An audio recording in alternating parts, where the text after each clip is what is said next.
Good morning to everyone. This is Super Kolak and welcome to our solar vlog for today's video. Magkakabit kami ngayon ng solar panel na 14 pieces. Nakaset up na ho lahat yung ating solar setup dyan system. Yan. Pasok muna kami ng mga panel dito. Ay, hanggang gabi na pala ano, meron palang material. Oo. So, may oras din. Na-vlog yan, pare. Vlog yan. What's up, yo? Shout out, shout out. Shout out.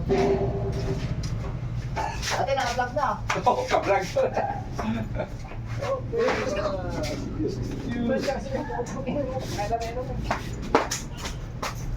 600 watts po ang isa ito.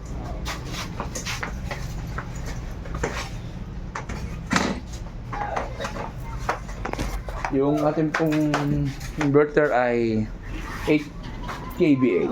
Yan. So dito lang po yan kay Boss Adrian Refilling Station. Okay, pasarin po namin lahat. Gagawa muna kami.